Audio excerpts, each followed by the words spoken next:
Well, all right, and welcome back to another exciting episode of PlanetGenX reacts to Ahsoka, episode 7. Dreams and madness, people. Dreams and madness. Yeah. I'm Sean. That's Brian. What's up? Yeah. And we're here to talk to you about it because, let's see. I gotta think. Yeah, it was a pretty decent episode. I wasn't hating this one at all. I don't think anybody really hated this one. Yeah. That was the general reaction. I think everybody was down for last episode, and this episode was good in most people's opinion. Yeah, I mean, like I said, last episode was just like half good, and then for me, the rest was just filler. Yeah. BS. It could have been done quicker, but now, of course, I know that it is 8 episodes. Or slower. Yeah. Right. Yes. But it is 8 episodes we're getting this season, so we're down to the wire. This is episode 7. We're basically at the resolution.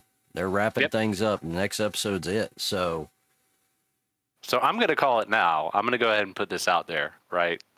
The obvious thing would be that Balin's going to die. That's what I said. Right? Yes, I thought he was going to die this episode. Yeah.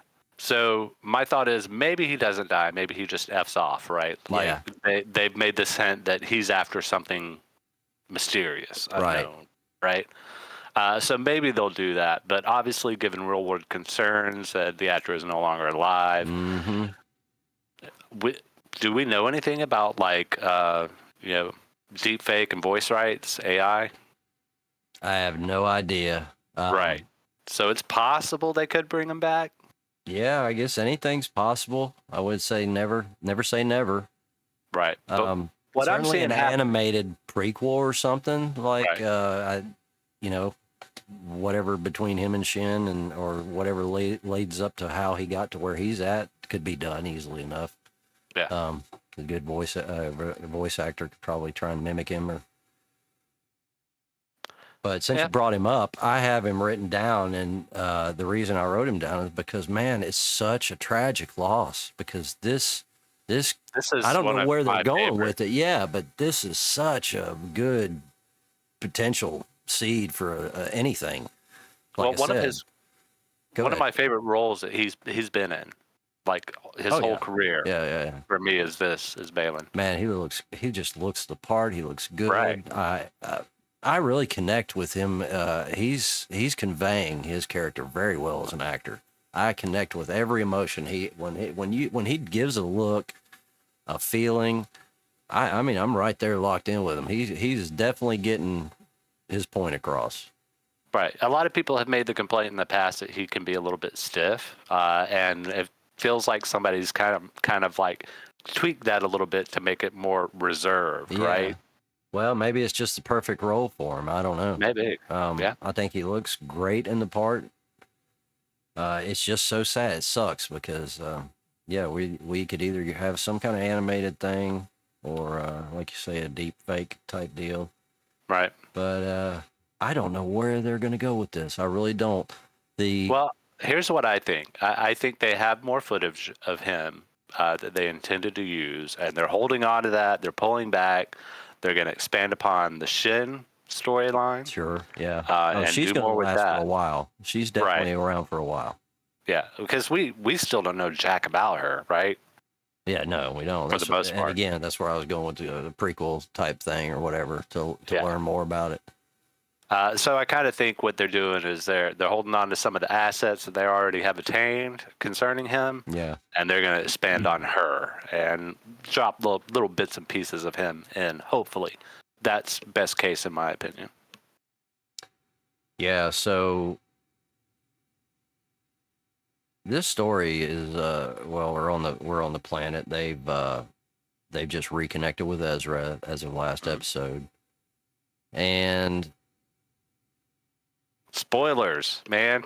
Spoilers. Everything got spoiled, right? Yeah, I'm trying to think where we started out with. What was the first thing we started with? Because I'm blank one of here. the early scenes, I can't quite remember where we started off, but obviously Ahsoka out in the debris, right? Yeah. You got your answer. There is space plankton, it looks like, right? Yeah, okay. Is that what it looked like? And there's that saying that Hu Yang said about just like Leia did, that we're going to get pulverized.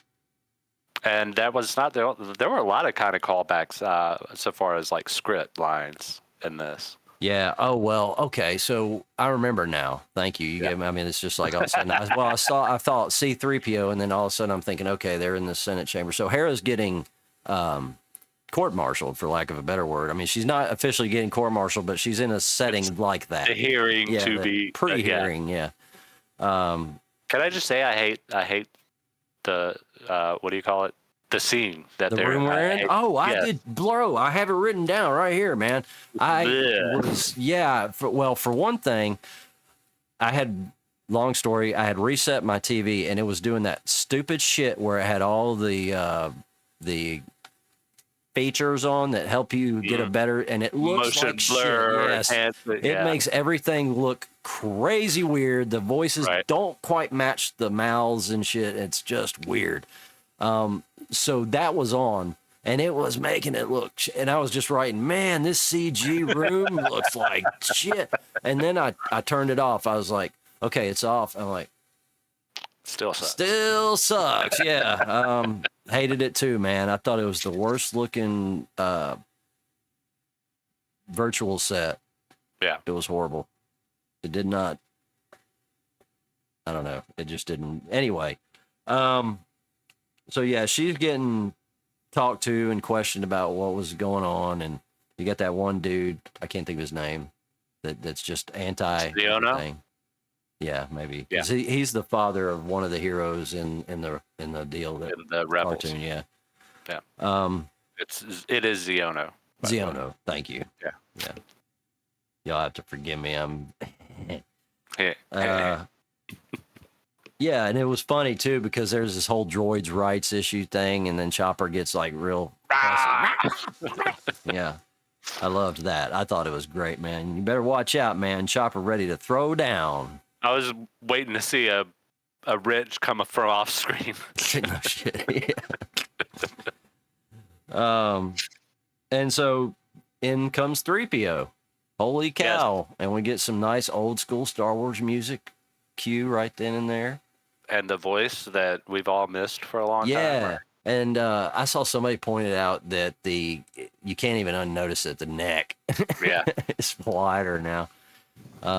So we don't know if he's in there or just voicing it and it's somebody else. We have no idea. I'm sure eventually we'll know. But he comes in, he saves the day. Basically, he says, he's basically Princess Leia. Yeah, Leia's envoy. And so that's a nice little connection to having Leia brought up without seeing her. Yeah. Again, you guess they could have done some kind of CG thing and had her actually come in. Well, I mean, isn't at this point in the timeline, isn't she kind of forming the new Rebels? Well, yeah. Well, if we're going by like Heir of the Empire, they were like about to do the Jedi thing, right? Start up the new temple with Luke. Yeah. And that, I mean, I haven't read that in years, bro. It's like the only book Star Wars that I've ever read, and I found it was in my truck. She's otherwise occupied. Cool. Yesterday, I found it. It's like still readable. It's very sun beaten, but yeah, I've got all 3 books still, the originals, because they've changed. Pop them out, read them. I need to, because they're very relevant right now. Yeah. In a way, I mean, if you just want to connect with Ron and the only story to really make him. But yeah, anyway, so Hera, she gets off, no problem. The dude that was going after her just has to suck it up, basically. Right, which she does. I think that was a perfect representation of politics there. Yeah. Right? Oh yeah, that's where he was just like, "Fuck it, fine." Yep. I'm not gonna die on this hill. Right. Sure. Did Hera change clothes? Did she? I didn't even notice. I swear it might be a different time. Well, she didn't have her headpiece on. Yeah, but I was thinking that she had a different shirt on, maybe. Different color. Or maybe shirt. She wasn't wearing her jacket. Has it always been green, that shirt that she wears? I can't recall. I don't know either, but that's something we've wondered about, if she ever changes clothes. So maybe she finally did. Right. Was it Einstein who wore the same thing? When you go to court, you do want to take a shower and wear. No doubt. Clothes. Yeah, you don't want to go looking crap. Yeah, just like in jail, man. Like you get the best looking the day you were going to court. It's like how you gonna dress up. Like the guys would get the best looking uniforms, like pristine looking ones that just came in. Mm-hmm. It's like you got your suit on, man.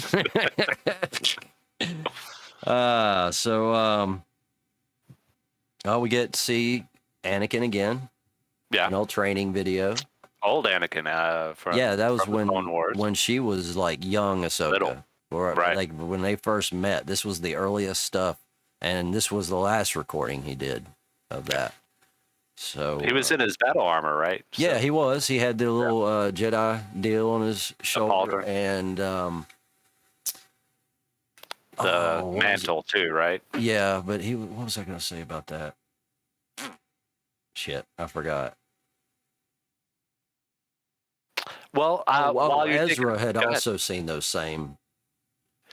Yeah, not necessarily those. He's seen some of them. He's seen the same set for training. Yeah, like it was according in the Rebels thing. It was Ahsoka's training video that we saw. We don't know what all ones that he's seen necessarily, but he has seen those that. Yeah, the series, or for lack of a better word. He caught that season. Anakin Skywalker, Volume 1. Yeah, I like it. Well, I did want to drop in that, I like the idea that they do with as people progress in the Force, whether Sith, Jedi, whatever, this philosophy of removing armor, fighting in a different manner, and that really kind of echoes throughout these past 2 episodes to me.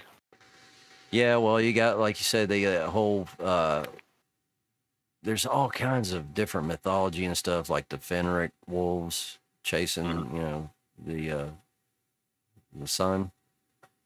I can't remember. Hottie and Skull chase the sun, and when they catch it, it's Ragnarok, right? Right.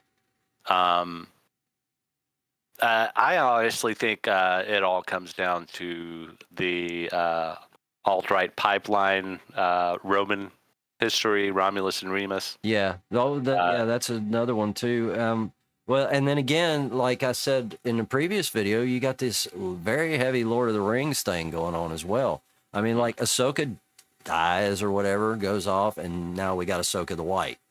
Right. She's all in white, and it's like a direct ripoff of Tolkien, man. For real. Well, I mean, maybe, but that, I don't know. That there's a lot more than that. I'm just not. Because, well, there's a lot of mythos of like people dying, and when they come back, they're usually white. Yeah. So she has done that. Definitely. Clothed herself, yeah. There was a music cue in there. Oh, well, before we get to that, I noticed, like, I brought this up before because I said Morgan questioned Thrawn, and he was, like, measuring her, and you were wondering, like, how he was going to answer her. And here we are again with her questioning his judgment, basically, again, his call that he makes. And I just love, everything's a chess game for Thrawn. Well, yeah. Like, he don't lose anything. Even though like he looks like he lost this, he didn't lose because it's going according to how he wants it to go. Right. Like he only cares about getting the fuck out of there with whatever it is he's got in those containers. Yep. So. And they bought the troops that he sent and bought him the time for that, right? Yeah, no doubt. And so we see these troops dying, but we don't see any smoke coming out of them. Nothing like that. So. The undead troop theory is likely killed. Maybe. The other thing is, there's still a ton that we don't know about the Night Sisters. Yeah. And that is one form of their magic that we are familiar with. We don't know if that's their only form of resurrection. Sure. We don't know if these others are more fleshy zombie types and the other is more like an animated consciousness of sorts, right? Yeah, and I also thought that the stormtroopers sound, before we even saw them die, I thought, oh, they sound like normal dudes. Like, they don't sound like some kind of zombie dude. I mean, like, Enoch has kind of a thing on. I was going to say Enoch sounds a little weird. That's the only one, and so that's the one I suspect still might be. Yeah, but that's the guy that played Amos in the Thor thing? No. Amos in The Expanse. The Expanse, yeah, you're right. Yeah, and he did, I think, a Thor thing. One of the Thors, maybe. Yeah, I think he may have been in one. But I'd seen where there's a connection possibly with Enoch being a Crimson Guard. Because if you'll notice, his tunic is crimson underneath. Yeah. It's not black. And there was a whole thing, maybe a comic or whatever. So there might be something going on there with where Enoch is a former Emperor's Guard. Well, here's one thing I definitely wanted to touch on. We could have touched on it last episode, but we can do it this one and maybe even next one. So everybody made a big deal about the Kitsune aspect of like the armor and whatnot. Now, traditionally, that was done, if I'm not mistaken, with plaster and then like a lacquer on top of it. And the idea was to accentuate the flaw that has been repaired. Yeah. Whereas this may be more of like the materials on hand that were available used. Right. Well, yeah, because if you look, like some of the ship has this gold color, like they used real gold, and then some of the stormtroopers actually have gold, and then some of them look like they just got their pauldrons or whatever right out of the damn clay mold or something. Right. Well, that's the other thing. Up yet. Almost all the fabric that we see that looks like it may have been used to kind of like pull things together or hold things in place, it's all red. Right. So maybe that's part of the curing process. I don't know. I think it's a part of world building that they purposefully leave a little open. Yeah. For fanboys. Yeah, it's got to be something Night Sister related for sure because of the red and everything. You would think. And they seem to be like right up in there with Thrawn, like, yes, sir, we'll do whatever you want. Like, he's like, I need you to come find Ahsoka. And they come in there and spot her no problem. Here's a question I have, though. If they can spot Ahsoka no problem, why the hell couldn't they find Ezra? Well, I don't know. Maybe it's another Jedi mind trick. Maybe, special power. Yeah. Who knows? What I was going to say is, like, imagine me and Jay were the only humans left, and somebody was like, hey, I'm going to play a critical part in bringing the rest of your race back to life, and we're going to repopulate your homeworld. Wouldn't you do pretty much whatever they say? Yeah, I guess so. Possibly. I'd have questions. That's how I look at it. Yeah, well, I mean, obviously, but this is a story, man. I'm not supposed to question anything. Right. The Noti are very Lucas to me. Like this, I felt very Star Wars when that whole scene with the wagon scene, for lack of it was like the old westerns. Well, yeah, obviously they circled the wagons. Yeah. And by God, like people, stop calling them fucking turtles. They are hermit crabs, man. Have y'all ever looked at a turtle? Don't you know what a hermit crab looks like? It's a freaking hermit crab. It's clearly what it was derived from, not a fucking turtle. And they also have little homes on their back. So quit calling them turtles. It's bullshit. None of the above. They're noti. Yeah, they're noti. He's got it. Look, I'm getting my pointing down. I can just. There you go. He's got it. I do my own sound effects. Thank you. Saves money. But yeah, when I saw them and just felt that whole scene going on, I was like, man, this is very Ewok, very Lucas. Yeah. And, Filoni is like Lucas approved, Lucas Jr., so it makes sense. It really does. Yeah. Oh, man, I'm jumping all around because you guys were watching this, whatever. We're just talking about what we see. That, when they get into the battle with the stormtroopers, Ezra doesn't do any kind of weapons, anything. When that fucking saber comes at him and he does the force push on it, and the saber blurs a little bit. Fucking microphone. Yeah, I'm force pushing the microphone. The waves of the saber like flowing back, dude. That was wicked cool. That was probably one of the coolest saber effects I've seen in the modern era for sure, because they can do some pretty cool stuff now. But yeah, that was really neat. Also, just like, I don't know, people were kind of bitching about how like some of the troopers were like aiming for the best car. Right. Yeah. I don't know. Just the fact that, it brings something different, right? Like most of the Jedi stuff that we're experienced with, none of them were Mandalorians. So there wasn't really Beskar armor, the tools that she has. So that has to be shown off. Yes, I agree. And then they did a good job with her also using it against against Shin's blade. Laser lightsaber. Yeah. Nice blade. That's all my notes. I was turning it over and go, oh, stormtroopers didn't gas out. Yeah, we already talked about that. So, yeah, I guess. Well, I mean, anything else content-wise that stuck out to you? Well, overall, I came to a conclusion in watching this. I don't think I've been feeling Ahsoka quite as much as other people have. There are parts of it I like, and it is a part of the IP. People think it's very childish. I know that seems to be an overall theme. My thing is, I don't think that there is a place in the modern formatting era of shows for Star Wars. It's not meant to be done like that. And we've had this discussion a number of times of how, Obi-Wan and these other things should have been released in bigger blocks or complete blocks or whatever. Yeah. But, you got to have the slow burn. That's what worked in Andor, right? Andor, I saw a clip from it and I thought, man, could I have some more of that, please? Yeah, and it had that slow burn. It had that development. It had 10 episodes. The gravitas. Yeah. So that's the big problem I have with basically everything concerning Star Wars these days is they're trying to market it in the current market environment as opposed to market their product in its own environment. Yeah. And I think the other way would be better. Just saying. I agree. And then I guess on the flip side of that, I'll be thankful that we have live action Star Wars. So right. I will appreciate the fact that we have what we have. And so far we haven't had any real stinkers. I mean, like Buka Boba Fett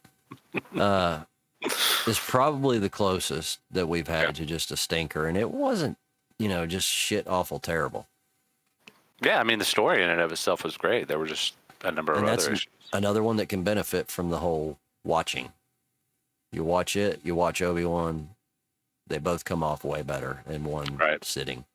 Yeah. Or at least, half in one sitting and half in and I'm talking the same day, just take an intermission between, if you got to go walk around, go somewhere, and then come back and watch the rest later that night or something. But do it all in one day. Take a weekend. Yeah.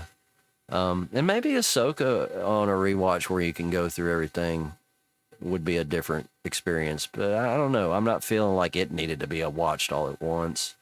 Right. I thought the stories, stood up a lot better than the last one we talked about. I will say, obviously, when you have a main character that supposedly dies or, has that transition or whatever, you do need that pause, right? Mm-hmm. To kind of build for the next episode.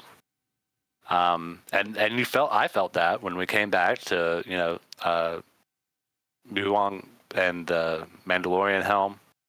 Yeah. That was a very, feelsy moment, right?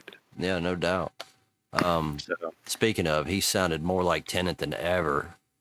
Especially in one line, I don't remember what it was, but he was like, "Oh no!" It just went. He came back at a way too human, way too human.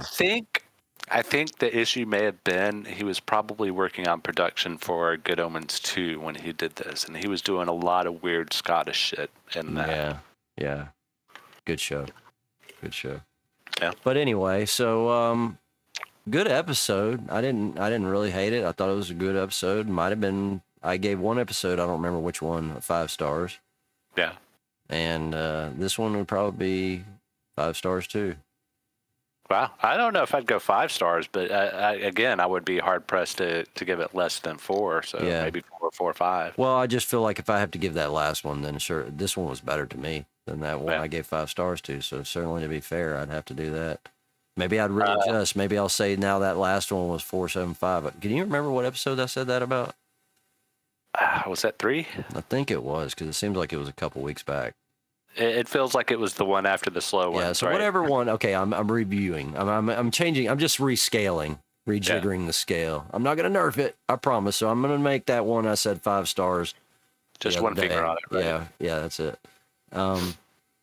We'll say like 4.5 stars. And so this one I'm gonna put at 4.75 stars. Not quite 5. I will say it does feel like a missed opportunity. We've talked about how much we like Baylan. Yeah. Baylan does feel like an excellent counterpoint to a younger Ahsoka, right? When she was young and full of energy, optimistic, and all this. But now she's a different character. Yeah.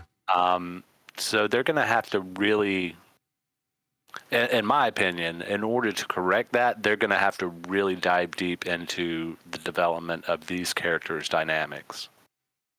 Because you can't, that's what that character was made for. They can, and what they've got given, considering he's gone. But they did a whole Obi-Wan Luke deal where he sends her off. This is exactly the same thing Obi-Wan did with Luke. I've got my path lies elsewhere, so you need to go on and do your thing. So he knows that she's ambitious. Yeah, he knows she's ambitious, so he's sending her on her way. I don't know what he's up to though. Nobody Is it the world between worlds? I don't know. Well, that's what people are saying. Yeah, that's I don't know. Obvious, like, who else knows about that, right? Like, nobody else knows. Well, maybe that is it. For him, fantasies and fairy tales are coming true before his eyes. True. That's a good point. So he has kind of delved into the fantasies and fairy tales of his youth to find out what's real and what's not. Yeah. So, good point, maybe. Could be. Well, we only have to wait till next week to find out, at least for this season, what it's doing, because... where are they going to go with him? They got to try and wrap something up, I guess. I don't know. We're just in this modern age. You don't know, right? If this was 10 years ago, we'd have said, "Well, they're fucked." Yeah, so on to that character. Yeah. So, stay tuned, guys. Next week, come back and see us. And please, before you go, hit that subscribe button, hit that like button. I didn't get it right from the start this time. Oh well, maybe next time. But as always, be excellent to each other, and we'll see you on the flip side. Peace.